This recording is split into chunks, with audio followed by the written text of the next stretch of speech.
Alô, pessoal, estamos aí novamente. E olha, eu trago um tema interessante para você hoje, cara. Até para a gente acumular conhecimentos e tal, né? Enfim, somar sobre aquilo que a gente já conhece, e que uns conhecem, outros não conhecem, enfim. Mas é o tema sobre a questão do reconhecimento do patriarcado, épocas, né, de primitivas e tal. Como é que isso funcionava. Mas antes, olha, deixa eu fazer um pedido aqui para você. Dá aí o like, né? Pô, participa aí com a gente, os comentários, faz comentários aí também, concorda, discorda. Se você puder compartilhar, compartilha, né? Para que a gente possa subir mais aí no algoritmo, né, do YouTube, digamos assim. Né? Mas vamos então aqui ao tema. Olha só, sabemos que existiam épocas primitivas, né, em que era uma coisa muito confusa essa situação do matriarcado e do patriarcado. Por que era confusa? E confusa é um termo até que talvez não merecesse aqui agora, porque era a época, né, primitiva, tudo estava, né, se organizando, se formando. Né? Então, quer dizer, cada coisa no seu tempo. Né? Mas então, o que existia nessa questão? Não podia, a questão familiar, ela estava um pouco esquecida ou perdida, porque era um processo, digamos, do chamado heterismo. O que é heterismo? Heterismo e tal. É exatamente a promiscuidade, era muito grande, quer dizer, e essa promiscuidade, quer dizer, esse não comprometimento com o outro, digamos assim, que é o hétero, é o próximo, o hétero, é o sexo oposto, né? Isso envolvia não só o homem, a mulher também, né? Então, quer dizer, não havia como, diante dessa promiscuidade muito forte, muito latente e muito perpetuada ali, não havia como você estabelecer a questão familiar, né? A questão da sua reminiscência, de onde você veio, para onde você vai, você é filho, você é pai de quem. Não havia esse controle diante desse estabelecimento, desse comportamento aí meio doido para nós até, digamos, né? Então, veja bem, isso por conseguinte, dava aí à mulher um poder forte, uma autonomia muito forte, porque só a ela cabia decidir, né, essa questão familiar. Quer dizer, quem era filho de quem, quer dizer, só ela sabia, só ela conseguia. Quer dizer, então essa questão hereditária era de mãe para mãe, e não de pai para filho, essas coisas assim. Mas não é interessante? Então, isso concedia exatamente em épocas primitivas, e isso estava o quê? Dentro de uma linha até que é elegada, de se voltarmos mais ainda em termos de deísmo, em termos de metafísico, isso já eram orientações até de Moisés nos seus livros escritos, ele já pregava essa coisa monogâmica, né? Mas que não existia na época. Olha só, agora é que a gente vai tentar ver isso aí. Como é que surge essa questão, né, esse conceito, né? Ainda diante, né, dessa época, ainda nessa época primitiva, né, existiam os grandes pensadores e tal, e um deles era o Ésquilo, né? E o Ésquilo, então, escreveu grandes ensaios sobre a situação atual deles, lá na época, né? Que era o Orestia, né, digamos assim, era um grande ensaio e tal, e que foi naturalmente aceito por uma grande maioria. E ele estabelecia exatamente isso, essa questão do início da paternidade. E como é que começa esse reconhecimento? Né?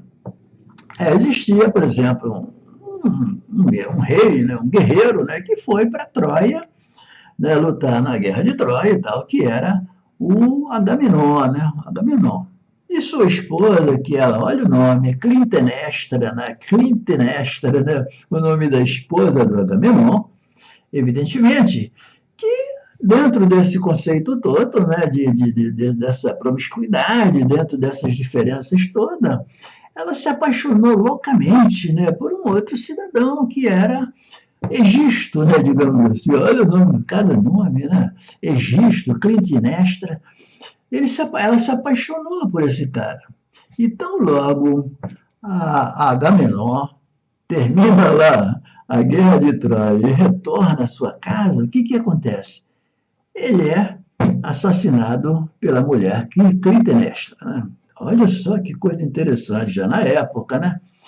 Com isso, Orestes se sente muito mal. Como assim? A minha mãe assassinando o meu pai e tal, essas coisas. Né? E começa a ficar muito voltado para aquilo, ao ponto de que ele chega à conclusão de que deve matar a sua mãe, assassiná-la, né, diante do que ela cometeu, né, para ele um duplo homicídio. Duplo homicídio. Em defesa, então, da Clitemnestra, olha só, né, vamos fazer essa ligação, porque ela é histórica, mas que está muito ligado. Você faz um paralelo e você vai ver que as coisas se encaixam. Né? Então, diante disso, havia também nessa época a predominância, né, dos deuses mitológicos, evidentemente, e uma delas era as Eríneas. As Eríneas, o que eram? Eram exatamente mulheres, né, deusas também, né, que faziam a defesa das mulheres na época. Né? E imediatamente passaram, né, a buscar, né, como condenar Oreste, que havia matado sua mãe. E num desses debates entre o Orestes, né, que é o filho de Agamenon, e Clitemnestra, com as Eríneas, ele alega o seguinte: por que só vocês me perseguem, né, enquanto a minha mãe não é perseguida, enquanto ela é que devia ser perseguida? Porque ela cometeu um duplo homicídio, ou seja, matando o seu marido e matando o pai do filho dela. Um duplo homicídio. E, para a surpreendência de todos, o que as Eríneas, que faziam a defesa das mulheres, responderam? Bom, é que elas só atendiam a questão dos crimes de consanguíneos, ou seja, o crime que ele atribuía à mãe dele, que era Clitemnestra, não tinha efeito, não produzia o efeito necessário, porque o marido era marido, não tinha nenhuma linhagem consanguínea com ela. Né? É interessante isso. E aí, então, quer dizer, diante desse embate, Atenas, né, que era a rainha na época, né, junto com Zeus, né, que era o pai dos deuses, né, resolveram submeter, né, esse embate a um conselho maior, né, que era o Areópago, né? Areópago, olha o nome, né? Areópago era uma espécie de uma assembleia, né, em que os casos mais difíceis eram trazidos, né, para a solução final, né, diante da decisão desse conjunto, dessa assembleia. Né? E aí, olha só, o que aconteceu na Assembleia? É que houve a votação e essa votação ficou em empate. Quer dizer, uma parte decidiu que deveria se condenar Oreste, outra não. E como havia um empate na votação, cabia, né, exatamente a Atenas decidir, a Atena. Né?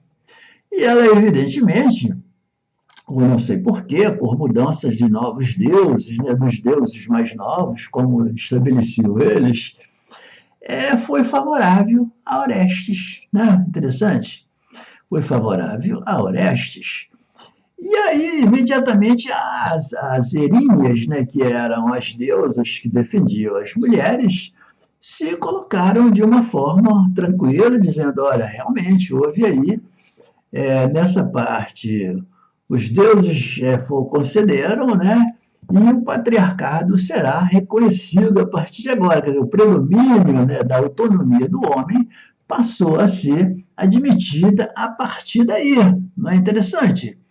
Né? Com isso, estabelece-se o quê? Exatamente, né, a monogamia.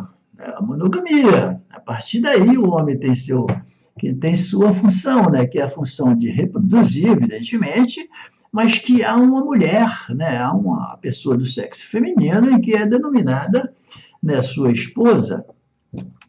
E aí sim, há um reconhecimento, né, da questão do patriarcado. A partir daí, o homem cria a sua autonomia. Mas o mais difícil disso, e diante de se passar por toda essa autonomia da mulher e tal, e que merecidamente, né, entramos aí nesse processo monogâmico em que estabelece-se essa monogamia, né, essa aí é uma coisa extrema, né, imparcial, né, muito imparcial, não, desculpe, parcial, porque essa autonomia, né, da monogamia, ela só recai sobre o homem, a mulher não, o homem pode até ter outras relações, enquanto a mulher não, né, não é uma coisa, um estereótipo totalmente inadequado até, digamos.